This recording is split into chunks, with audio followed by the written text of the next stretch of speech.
학생 때 처음 교회를 다니기 시작하면서 저는 교회 가는 것을 정말 좋아했습니다. 친구들과 함께 어울리는 것도 물론 재미있었지만 그것보다는 그냥 교회가 좋았던 것 같아요.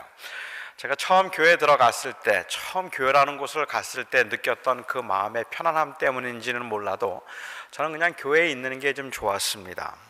그래서 대학생 때도 수요 예배 전에는 한 2시간 전이면은 제가 교회에 늘 가서 먼저 기도를 하거나 아니면 이렇게 교회에 그냥 혼자 앉아 있는 게 좋았고, 금요일이면은 혼자 교회 가서 철야 기도를 하기도 하고, 누가 시키지 않았지만 주일이면 제일 늦게까지 남아서 교회 청소를 다 하고 그리고 돌아가는 그 즐거움도 저에게는 있었습니다.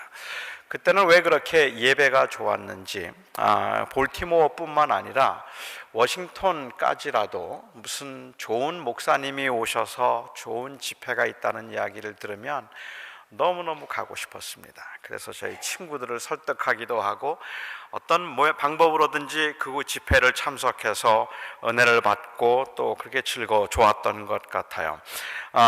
그 시간이 제게는 그냥 복음을 위한 무슨 희생이라든지 억지로 가야 한다기보다 오히려 저에게는 그것이 훨씬 더 큰 즐거움이었던 것 같아요. 오히려 집에서 부모님과 함께 지나는 것이 고난이었던 것 같아요. 그냥 집에서 뭐 숙제를 한다든지 집안일을 하거나 공부를 하는 것보다는 그냥 교회 가서 있는 것이 저에게는 더 큰 즐거움이었습니다. 그러니 아직 교회 다니지 않던 저희 아버님이 얼마나 걱정이 많으셨겠습니까? 제가 부지런하고 아주 깨끗한 사람이라서 늘 청소를 하는 것도 아닌데 집에서는 하라 해도 베큐um 한 번을 하지 않는 자식이 교회에서는 청소를 다 도맡아서 하고 있는 모습을 보면서 저희 아버님이 보실 때는 참 제가 왜 저러나 싶기도 하고, 좀 집에서 공부를 하고 그냥 차분히 집에만 있으면 좋겠는데 주말만 되면 무슨 교회 부흥회다 무슨 사경회다 하면서 그 쫓아다니는 모습이 저희 아버님이 보시기에는 정말로 못마땅하셨던 것 같아요. 하셨을 것 같아요.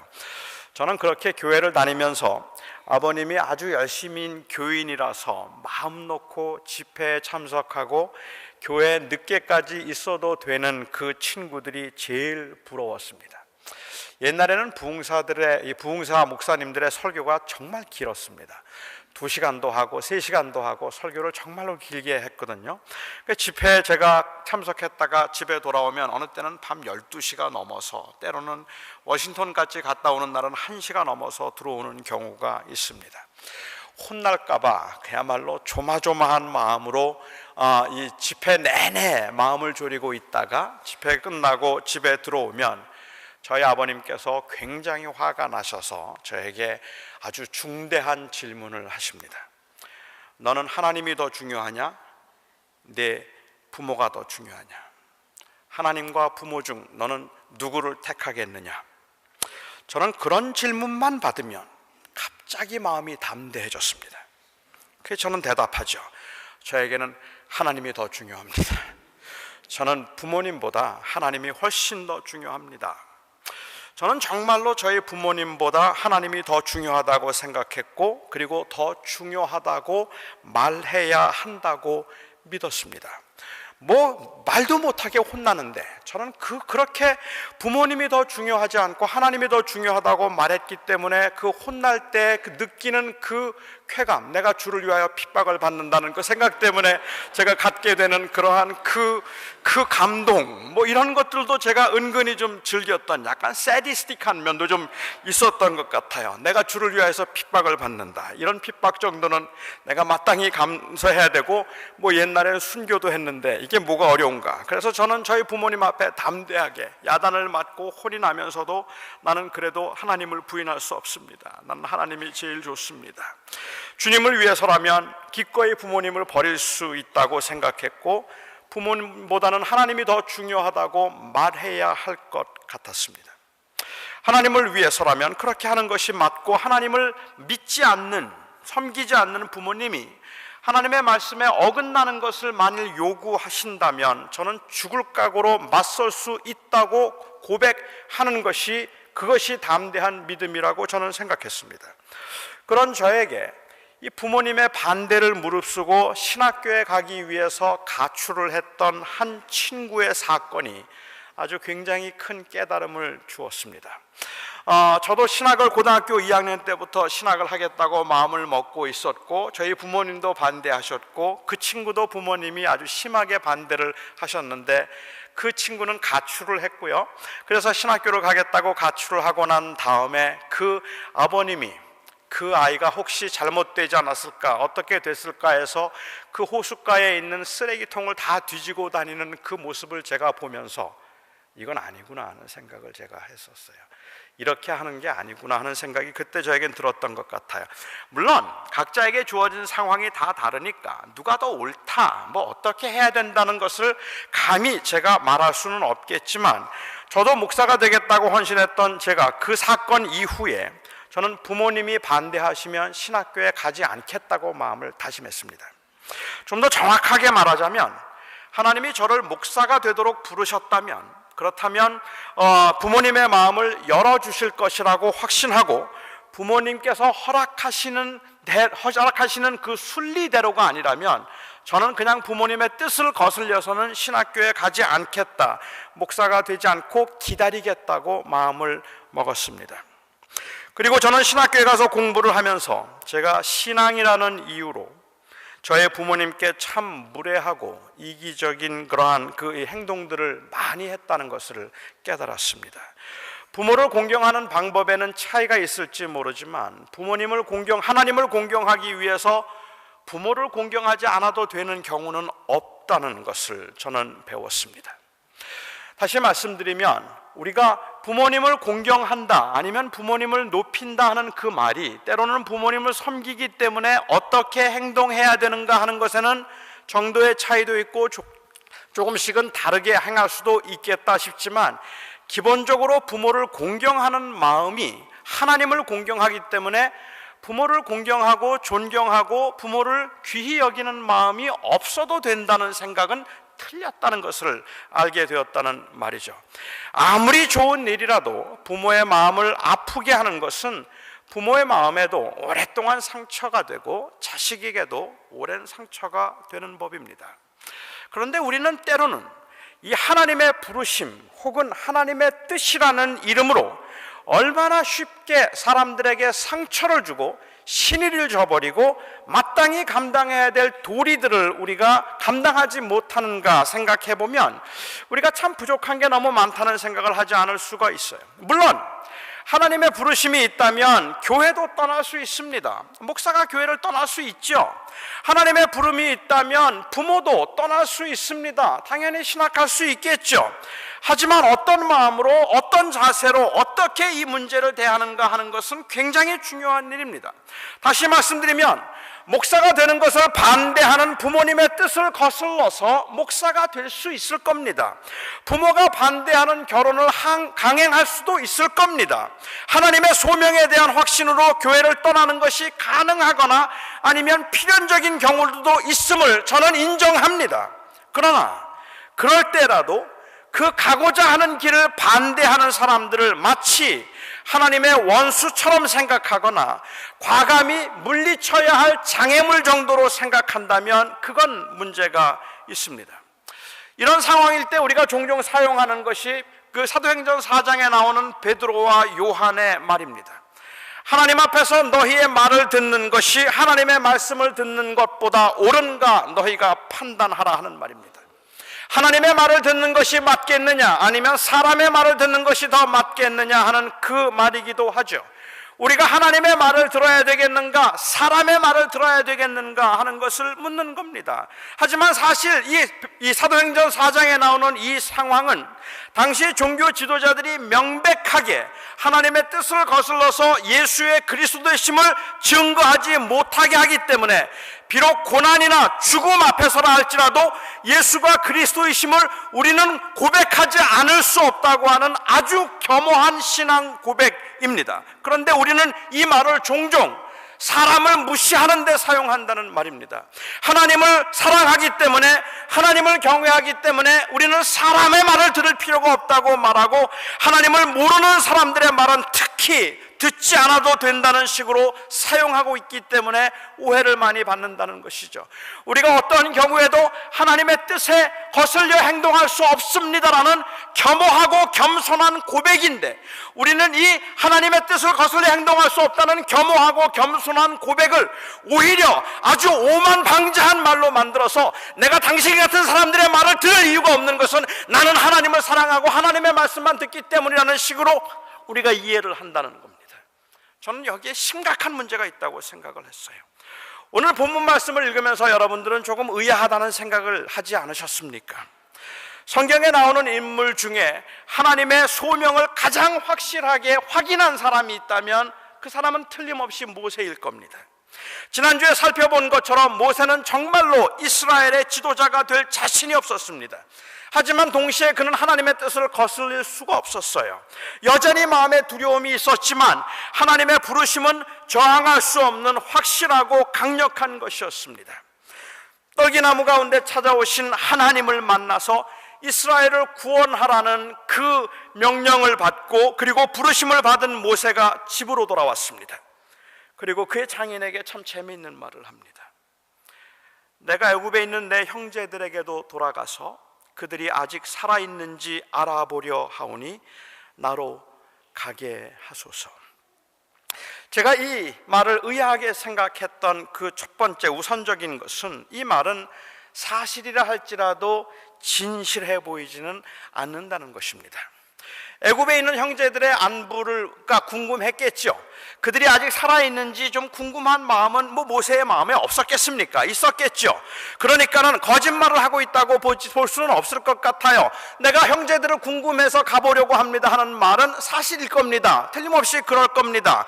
오히려 40년이 지난 지금 자기를 그렇게 거부했던 사람들을 형제라고 부르고 있는 것이 새삼스러울 만큼 그의 마음속에는 그 형제들에 대한 그리움이 있었을 겁니다. 하지만 그가 애굽에 가려고 하는 것은 형제들을 보기 위해서 가려고 하는 것이 아니라 하나님께서 모세에게 맡기신 사명 때문입니다.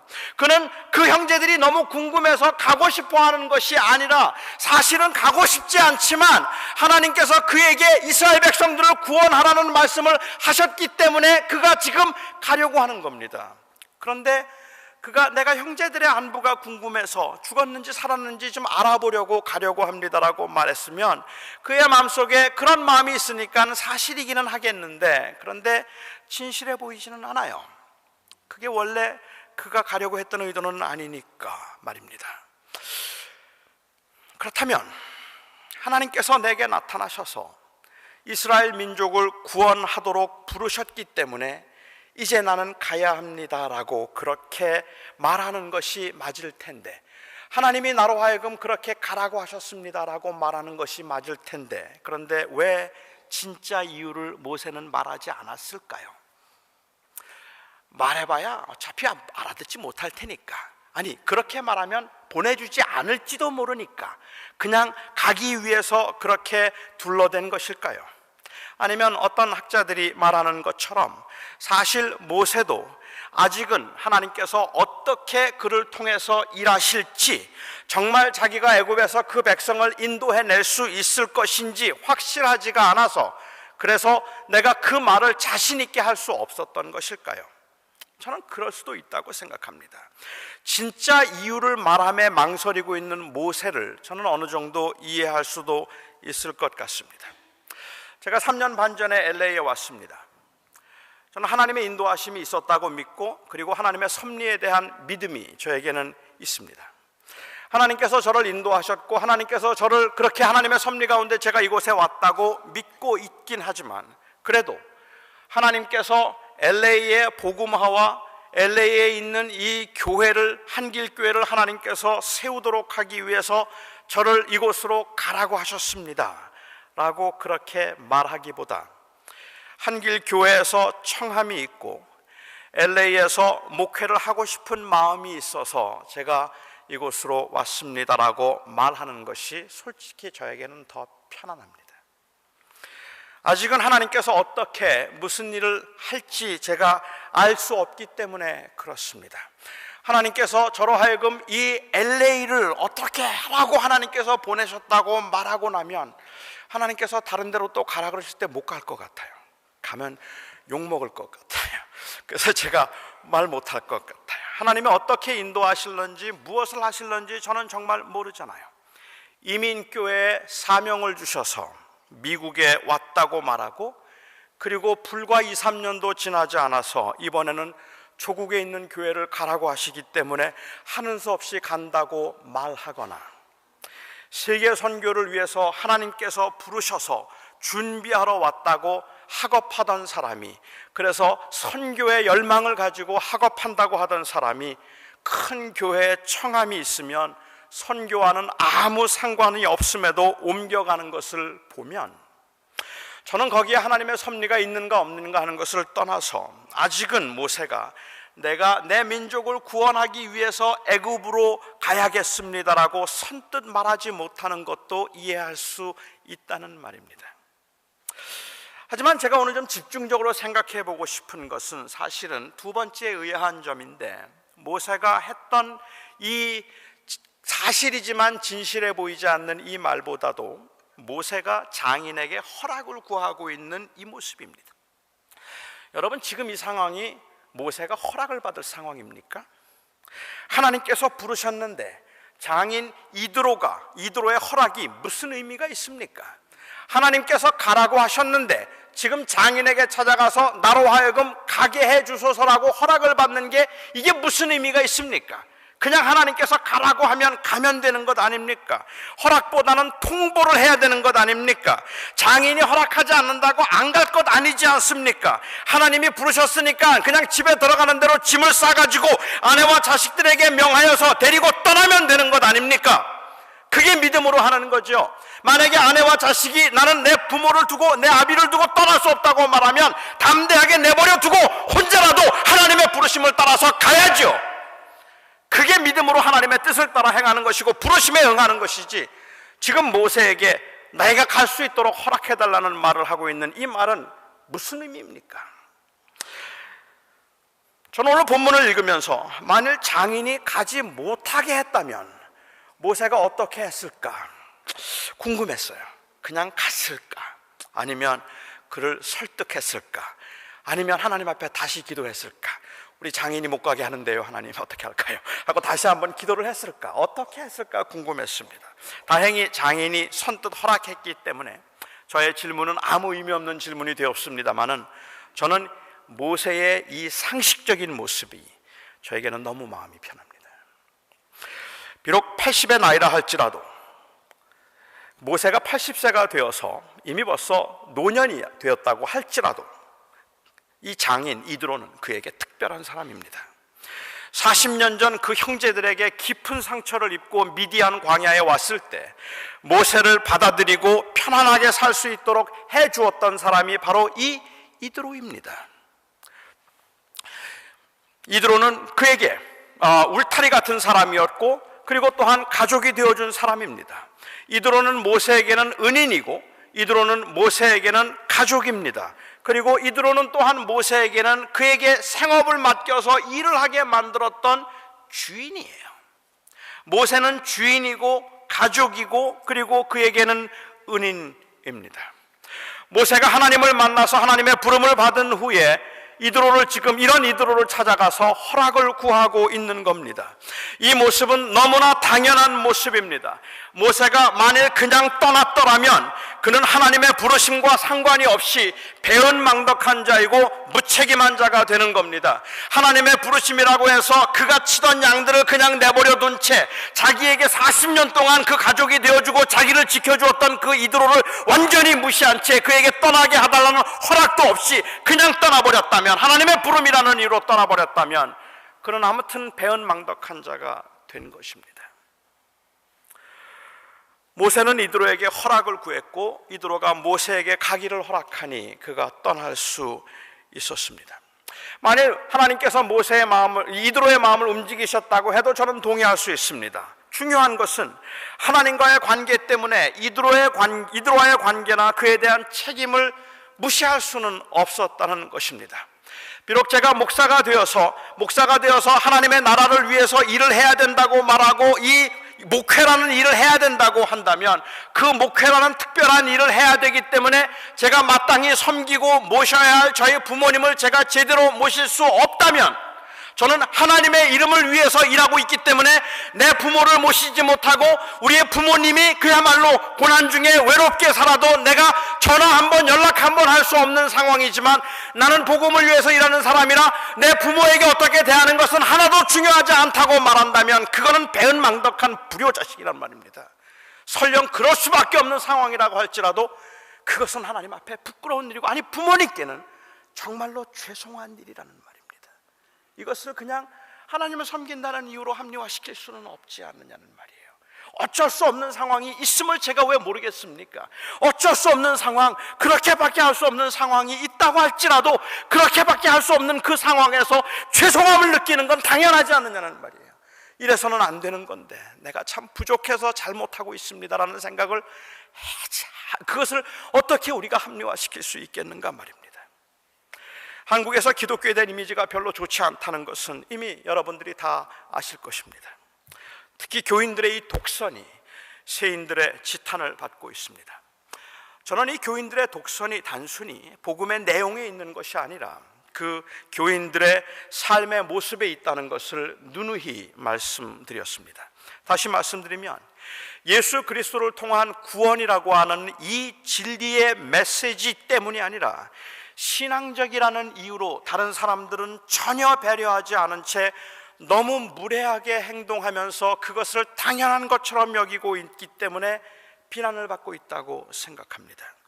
하나님을 섬기기 때문에 다른 사람들에게 상처를 주거나 불편을 주는 일들을 아무렇지도 않게 생각하고, 하나님을 향한 열심 때문에 비상식적인 행동을 하면서도 그것을 용납하지 못하는 사람들을 오히려 믿음이 없는 사람이라 그런 것이라고 정죄하고 있는 이 모습이 세상에서는 지탄을 받고 있다는 말입니다. 제가 이번에 여행하는 중에 그 학교 게스트하우스에서 묵었습니다. 이 게스트하우스가 참 조용하고 그리고 아주 편안한 곳이었어요. 그래서 첫날 정말 제가 편안하게 잘 휴식을 취했습니다. 근데 둘째 날 이 미국 분들 몇 분이 제 옆방에 들어왔습니다. 제 오른쪽 방, 왼쪽 방, 그 다음에 한 방 3개 정도의 미국 분들이 들어온 것 같았어요. 목사들이거나 아니면 교회 지도자들임에 틀림이 없다고 생각을 했습니다. 함께 나누는 이야기나 같이 다니는 분들을 보니까 목사들 아니면 교회 지도자겠다는 생각을 했었습니다. 이분들이 너무 흥분을 하셨는지, 그렇지 않으면 원래 목소리가 그렇게 컸든지, 아니면 그 층에 다른 사람은 아무도 없다고 생각했는지는 몰라도 늦은 밤에 그분들이 이 체크인을 하면서 너무 복도에서 떠들어서 제가 제대로 잠을 잘 수가 없었습니다. 저는 첫날은 그냥 아무도 없는 줄 알고 그러는가 보다 하고 싶어서 그냥 잤어요. 다음날 밤 11시쯤에 제가 이 밖에 나갔다 들어오다가 엘리베이터에서 그분들을 만났습니다. 제가 인사를 하고 제가 몇 호실에 묵고 있다고 그렇게 말씀을 드리고 인사를 하고 난 다음에 저는 제 방으로 들어왔습니다. 제가 옆방에 있다는 것을 알린 셈입니다. 그런데 다음날 새벽 3시가 조금 넘었는데 이분들이 어디를 가는지 일어나서 옆방에 있는 사람들을 막 깨우고 복도에서 큰 소리로 떠들기를 시작했습니다. 3시 조금 넘어서 30분 이상을 복도에서 떠들어서 제가 참지 못하고 밖으로 나갔어요. 그리고는 아직 자는 사람이 있으니까 조금 조용히 해달라고 그렇게 부탁을 드렸습니다. 지금 여러분들에게 설교할 때는 조금 부드러운 목소리였고, 그때는 지금보다는 조금 언짢은 목소리로 제가 좀 시끄러우니까 조용히 좀 해달라고 그렇게 말씀을 드렸을 겁니다. 그런데 미안하다는 말 한마디도 없이 그냥 저를 물끄러미 그냥 쳐다보았습니다. 그리고 다음날 새벽 3시가 조금 넘었는데 옆방에 있던 사람들을 또 깨우면서 큰 소리로 또 떠들기 시작했습니다. 굉장히 불쾌했습니다. 그때 여러분 제 마음속에 든 생각이 뭔지 아세요? 처음 들었던 생각이, 예수 믿는 사람들은 어쩔 수 없네. 예수 믿는 사람들은 이 생각이 먼저 들어요. 자기 얼굴에 침 뱉기죠. 저도 예수 믿는 사람들이니까. 역시 예수 믿는 사람들은 항상 이 문제야, 너무 무례해 하는 생각이 저도 모르게 제 안에 들더라는 말입니다. 저는 혼자 이런 상상을 해보았습니다. 이건 상상입니다. 확인되진 않았지만 저분들이 만일 매일 새벽 3시 좀 넘어서 일어나는 것을 보아서 아마도 새벽 기도에 가는지 모르겠다, 새벽 기도의 열기를 경험하기 위해서 그 새벽에 한국 교인들 그냥 예배당을 가득 채워서 막 부르짖는 그 열기를 경험하기 외국 사람들이 그 기대와 흥분으로 또 그 열심 때문에 그 새벽 기도를 가려고 늦은 밤에 들어와서도 아침부터 서로를 깨우고 그렇게 부산하게 움직이는가 보다 이해가 됩니다. 이해할 수 있습니다. 이해 못할 건 아니겠죠. 새벽부터 그렇게 기도를 열심히 하겠다고 움직이는 걸 보면 그 열심을 높이 살 수도 있습니다. 하지만 비기독교인의 입장에서 볼 때는 그건 무례한 겁니다. 우리는 그것을 충분히 이해할 수 있다고 말하지만, 우리는 같이 교회를 다니는 사람들이기 때문에 그럴 수 있다고 말할 수 있겠죠. 뭐 그럴 수도 있겠다 하지만 비기독교인의 입장에서 볼 때는 그것은 비상식적인 일이라는 말입니다. 여러분은 혹시 크리스천 매너라는 말을 들어보셨습니까? 그리스도인들이기 때문에 지켜야 하는 매너입니다. 크리스천 매너스. 줄을 섰을 때 새치기를 하지 않는 것이 크리스천 매너입니다. 남의 말을 자르거나 아무렇게나 하대를 하지 않는 것이 크리스천 매너입니다.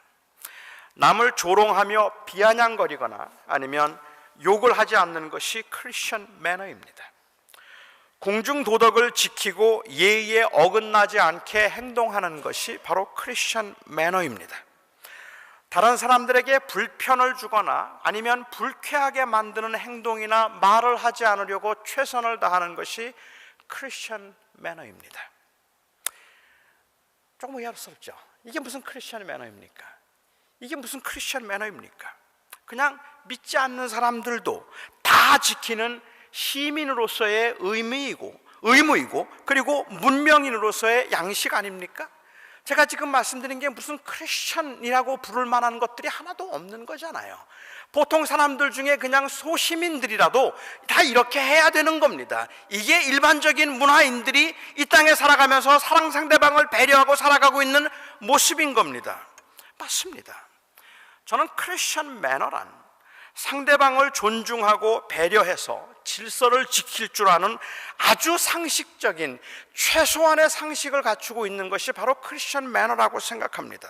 제가 이것을 크리스천 매너라고 부르는 것은 단순히 그냥 문화인으로서의 어떤 인격이나 소양 때문에 이 일을 하는 것이 아니라, 우리는 그런 기본적인 것도 물론 갖춰야 될 시민으로서의 의무도 있겠지만 못지않게 저희들이 예수 그리스도의 은혜 때문에 구원을 받고 죽을 수밖에 없는 죄인을 구원하신 그 하나님의 은혜로 구원을 받았다는 이 복음의 능력은 절대로 어떤 사람도 우리가 무시할 수 없게 만드는 그 힘이 있기 때문에 그런 겁니다. 그것은 바로 복음 때문이라는 말입니다.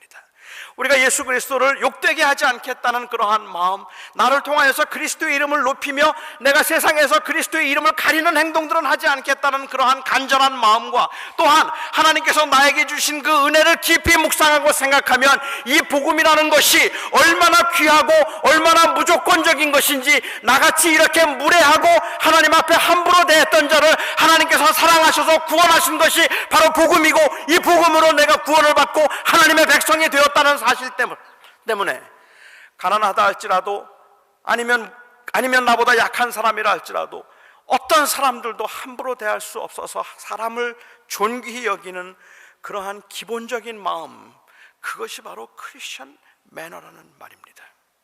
그리스도인답게 산다는 말은 사람을 존중해서 제가 이해하기에는 적어도 최소한의 상식은 지키며 살아야 한다는 말입니다. 때로는 상식을 초월한 행동으로 사람들을 놀라게 할 수는 있겠지만 비상식적이거나 몰상식적일 수는 없습니다. 다시 말해서 누구나 자기의 권리를 주장할 수 있는 그러한 자리에서, 그러한 상황에서 그 권리를 포기하거나 당연히 베풀어야 할 친절 이상의 친절을 베풀므로 사람들에게 놀라움과 신선한 충격을 줄 수 있는 그러한 모습은 충분히 가능하겠지만, 상식 이하의 행동을 신앙이라는 이름으로 합리화시켜서는 안 될 것이라는 말씀입니다. 허슨 테일러는 말하기를, 한 사람이 거듭났다면 그 사람의 거듭남을 인하여서 그 집의 개와 고양이도 좋아해야 한다고 했어요. 그 사람이 거듭난 것을 보고 그 사람의 거듭남 때문에 다른 사람들이 다 혜택을 받아야 된다는 말을 하고 있는 겁니다. 우리가 가질 수 있는 위험한 생각은 이 그리스도인의 삶과 그리고 지극히 상식적이라 보일 수 있는 그러한 그 삶의 모습이 전혀 무관하다고 생각하는 것이죠.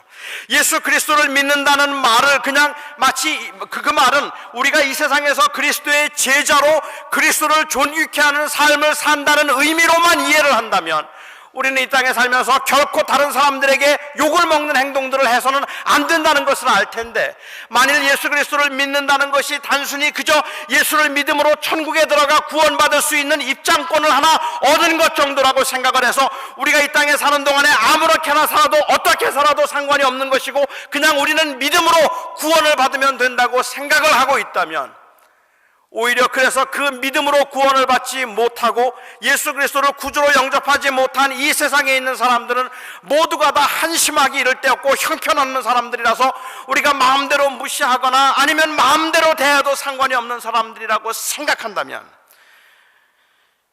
이것이 심각한 문제입니다. 저는 이것보다 더 위험한 생각은 하나님의 일이고 교회적인 일이라면 무례해도 괜찮다는 그러한 생각입니다.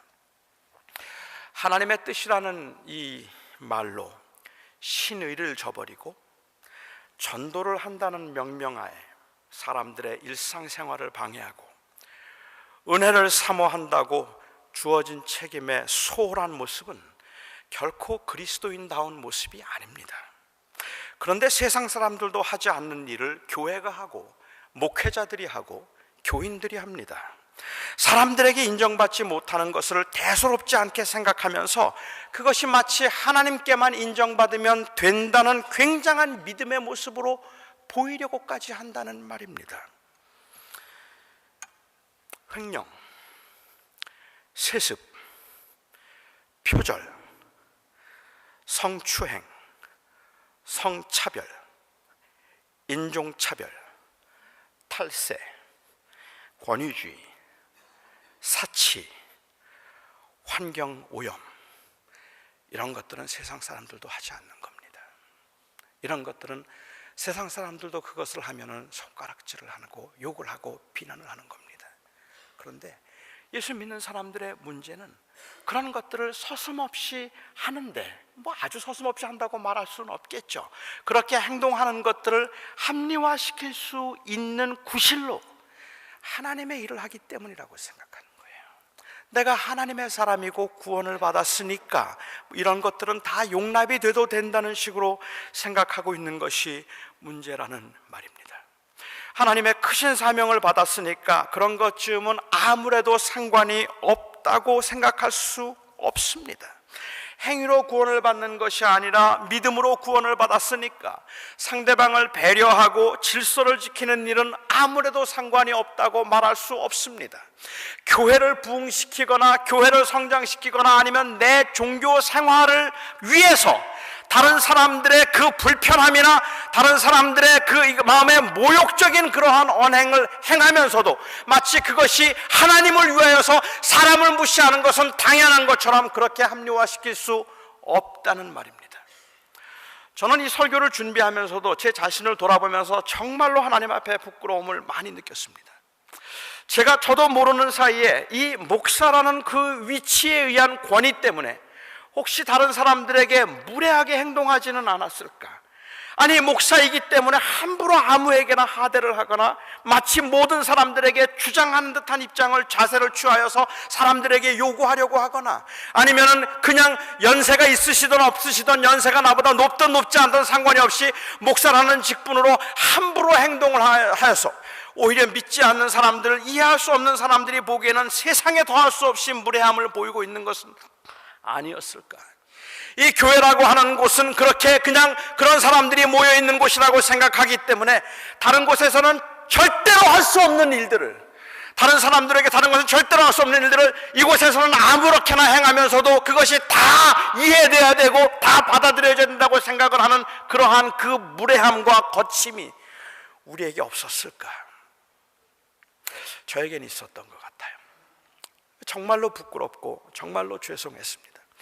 사람들이 보기에 저도 모르는 사이에 내가 목사이기 때문에 전혀 그럴 이유가 없는데도 불구하고 그냥 그것 때문에 제 어깨가 이 힘이 들어가고 제게 권위가 생겨서 다른 사람들을 대할 때 마치 모든 사람들이 다 나를 섬겨야 하는 것처럼, 모든 사람들이 나를 위해서 다 무엇인가를 해 주어야 되는 것처럼 그렇게 생각했던 때가, 그리고 그렇게 행동했던 때가 무의식 중에라도 있음을 제가 기억했기 때문입니다. 이것이 얼마나 하나님 앞에 부끄럽고 큰 죄인가. 지금 이 모세의 모습을 저는 생각하면서 왠지 자꾸 그 모습들이 떠올랐어요. 우리가 보통 하나님의 뜻이라는 이름을 가지고, 하나님께서 나에게 말씀하셨다는 그 이름을 가지고 교회에서 교인들에게 목회자들이 신의를 저버리는 행동들을 얼마나 많이 해서 얼마나 많은 사람들이 그것 때문에 얼마나 많은 상처를 받았느냐는 말입니다. 목회자라는 이름 때문에, 아니면 우리가 교인이라는 이름 때문에 세상 사람들도 하지 않는 그러한 무례하고 험한 말들을 아무렇게나 함부로 행하면서도 마치 그래도 되는 것처럼 그렇게 생각해서 가슴 아프고 교회를 떠나야 했던 사람들이 얼마나 많았느냐는 말입니다. 아니, 저는 우리 조국에 있는 교회가 사람들에게 손가락질을 받고 있는 것이 예수는 그리스도라고 말했기 때문에 그런 것이 아니라, 예수는 그리스도라고 말하고 있는 그 말하는 그 자세가 너무 무례했기 때문에 그렇다고 생각한다는 말이에요. 어쩌면 그렇게 무례할 수가 있었을까? 어떻게 다른 사람들은 전혀 무시한 채, 다른 사람들은 전혀 생각하지 않은 채 그렇게 그냥 교회의 부흥을 위해서라면, 교회 성장을 위해서라면, 아니 자기의 종교적인 행위의 만족을 위해서라면, 남들이 경험할 수 있는 불쾌함이나 불편함은 전혀 생각하지 않은 채 그렇게 마음대로 행동을 할 수 있었을까? 그리고 지금 사람들은 욕을 하고 있는 것 같아요. 우리는 그 일을 하나님의 일이라는 이름으로, 믿음이라는 이름으로, 하나님의 뜻이라는 이름으로 우리가 지금까지 그렇게 한 것 같아요. 모세를 보시기 바랍니다. 모세는 하나님의 부름을 확실하게 받은 사람입니다.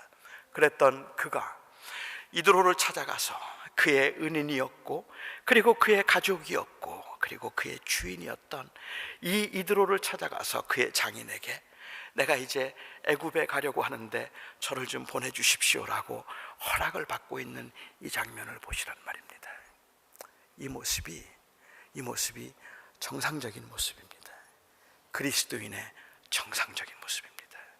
저희가 아마도 지금 우리 교회가 이 상식을 회복하는 것이 가장 중요한 일이 아닐까 싶기도 합니다. 기도하겠습니다.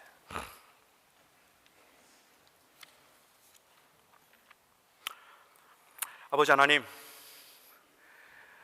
저의 원함이 영혼이라면, 사람이라면 우리는 신앙적인 이름으로, 신앙적이라는 이름으로 사람들을 불쾌하게 하거나 불편하게 만드는 일을 하지 말아야 할 텐데, 혹이라도 우리 때문에, 교회 때문에 사람들이 불편해지면 안 될 텐데라는 마음으로 노심초사하며 하나님, 우리가 더 조심해야 할 텐데, 신앙적이라는 이유로 하나님, 많은 경우에 우리가 무례하게 행동하거나 아니면 거칠고 비상식적인 행동을 하면서도 그것이 당연한 것처럼 생각하고, 믿음이 좋은 사람은, 그리고 교회에 헌신적인 사람은 그렇게 살아도 되는 것처럼 행동했다면, 오 주님, 우리가 주의 이름을, 주의 영광을 가렸나이다. 이 시간도 저희는 우리 조국에 있는 교회들과 LA에 있는 교회들과 우리 교인들과 그리고 저를 위하여 주님 앞에 기도합니다. 아버지 하나님, 저희들이 마땅히 회복해야 할 것을 회복할 수 있도록 하여 주시옵시되, 이 교회들이, 그리고 하나님의 사람들이 세상에서 그리스도의 사람으로서 하나님 욕을 먹지 않고 오히려 존경을 받을 만큼 다른 사람들에 대한 존중과 배려가 회복될 수 있게 하여 주시옵소서. 하나님을 사랑하고 하나님을 섬기는 것이 사람을 무시해도 되는 것이 아니라, 하나님을 섬기고 사랑하기 때문에 사람을 사랑하고 존중할 수밖에 없다는 사실을 저희로 하여금 더욱 절실하게 깨닫게 하여 주시옵소서. 예수님의 이름으로 기도하옵나이다. 아멘.